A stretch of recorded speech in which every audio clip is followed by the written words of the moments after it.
नमस्कार दोस्तों, स्वागत है आपका मेरे चैनल राधा की आवाज़ में। चैनल पे नए हैं तो लाइक सब्सक्राइब ज़रूर करें।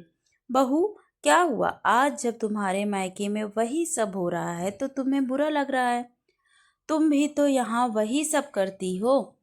अब तुम्हें तुम्हारी जैसी ही भाभी मिल गई तो तुम्हें रोना आ रहा है। सुधा जी मन की भड़ास आज निकालते हुए बोली, मम्मी क्या बोल रही हो आप? यह कोई वक्त है इस तरह की बात करने का? वो पहले से ही परेशान है और आप ऊपर से ऐसी बात बोल रही हो। बेटे मनन ने सुधा जी से कहा, क्यों बेटा, उसमें गलत क्या है? बात वक्त पर ही बोली जाए तो ज़्यादा अच्छा है, समझ में आती है। नहीं तो पहले मैं ये बातें कहती थी तो तुम्हारी पत्नी मुझसे लड़ पड़ती थी।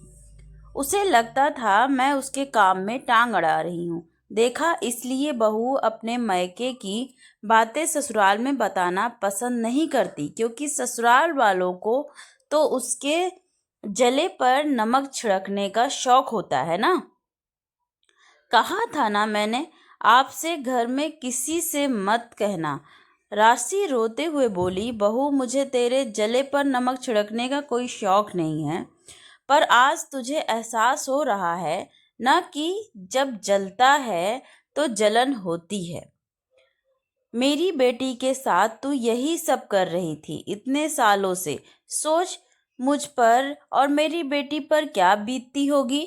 उस समय मम्मी आप यहाँ मिलने आई हो या फिर यह सब सुनाने आई हो।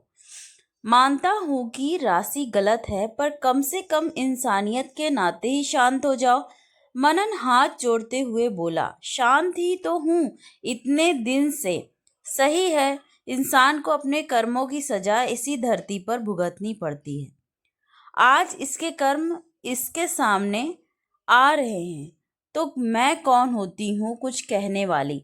जा रही हूँ मैं अपने घर। मैं तो सिर्फ यह कहने आई थी कि मानसी की सरकारी नौकरी लग गई है। इसी उपलक्ष्य में उसकी सास ने छोटा सा पूजन का कार्यक्रम रखा है।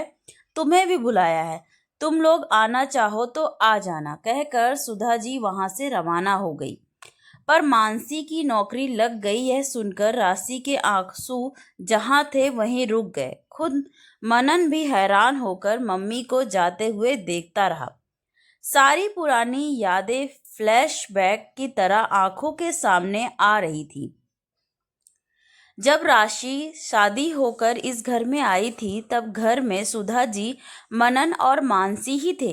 मानसी मनन की छोटी बहन थी। पिता की मृत्यु 1 साल पहले ही हो गई थी। पिता के रहते ही मनन कमाने लग गया था, इसलिए कुछ खास आर्थिक तंगी नहीं हुई। ऊपर से सुधा जी के पास पेंशन का सहारा भी था। मानसी पढ़ाई कर ही रही थी। घर के अधिकतर खर्चे मनन ही उठाता था, लेकिन मानसी की पढ़ाई का खर्चा सुधा जी अपनी पेंशन के पैसों से करती थी, क्योंकि वो सारे खर्चों का बोझ मनन पर नहीं डालना चाहती थी। जहां सुधा जी और मानसी राशि से खुद आगे होकर बात करती, वहीं राशि का व्यवहार उनके लिए हमेशा रूखा ही रहा।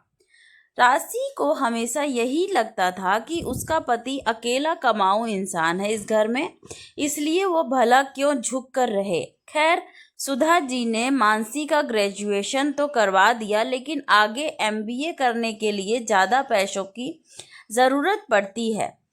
जब उन्होंने इस बारे में मनन से बात की तो मनन तैयार हो गया, लेकिन यह बात जब राशि को पता चली तो उसने हंगामा कर दिया। सारा पैसा बस बहन पर लुटा दो, हमारे भी तो खर्चे हैं। अभी अभी एक बेटी के पिता बने हो, उसके भविष्य के लिए कुछ रखोगे या नहीं रखोगे?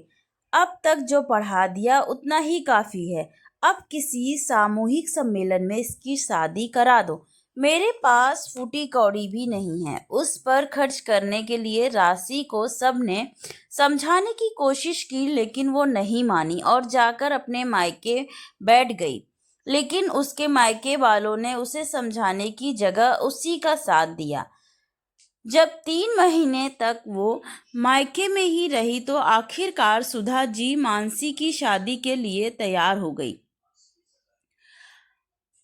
आखिरकार मानसी की शादी करनी पड़ी। ठीक ठाक सा लड़का देखकर मानसी की शादी कर दी गई, लेकिन शादी के कुछ ही दिन बाद ही एक एक्सीडेंट में उसके ससुर जी की मौत हो गई। साथ ही पति को भी काफी चोटें आई। इस कारण वो बिस्तर पर आ गया था।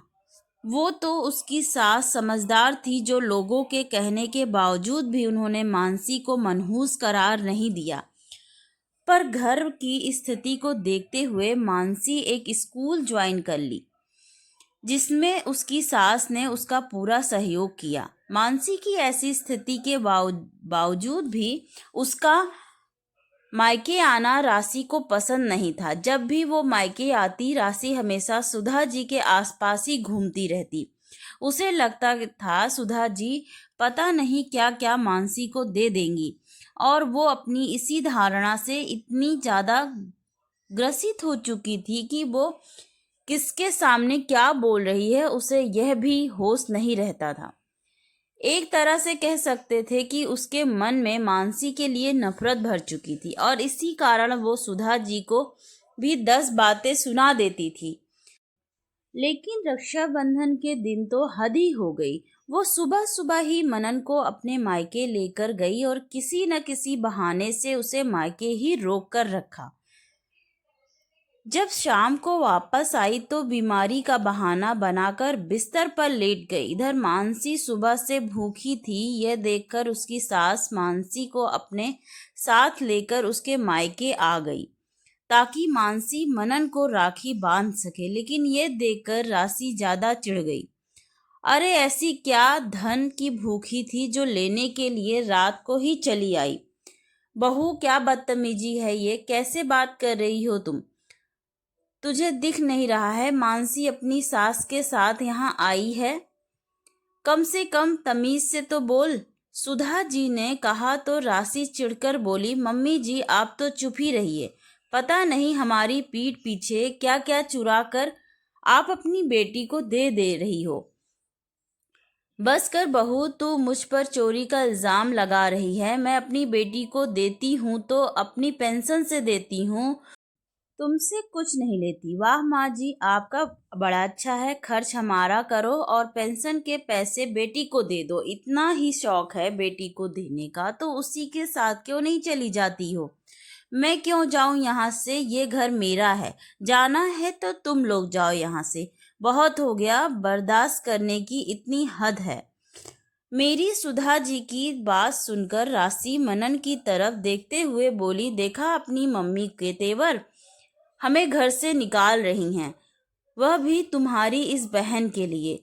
ये उनका घर है राशि, वो हमें इस घर से निकाल सकती हैं। और रही बात बहन की, तो वो भी बराबर की हिस्सेदार है। अचानक मनन ने कहा तो राशि चुप हो गई, लेकिन उस दिन के बाद उसने अलग होने की जिद कर ली। और कुछ दिनों के बाद 2 घर छोड़कर ही मनन ने 2 कमरे के किराए के घर ले लिए।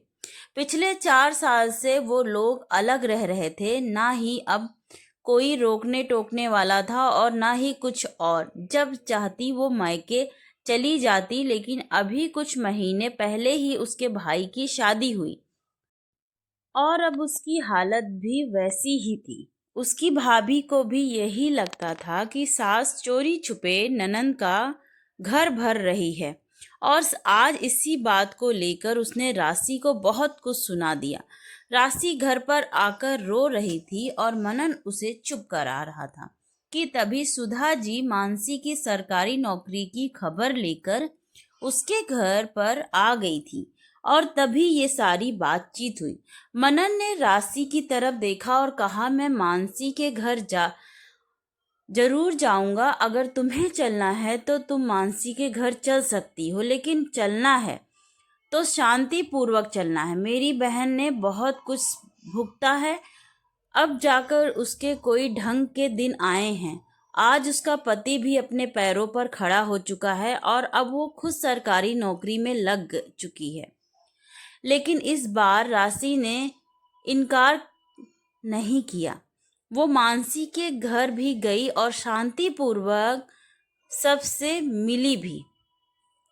धन्यवाद दोस्तों। स्टोरी पसंद आई हो तो प्लीज़ लाइक सब्सक्राइब शेयर ज़रूर करें। Thank you so much for watching. Please take care of your parents family.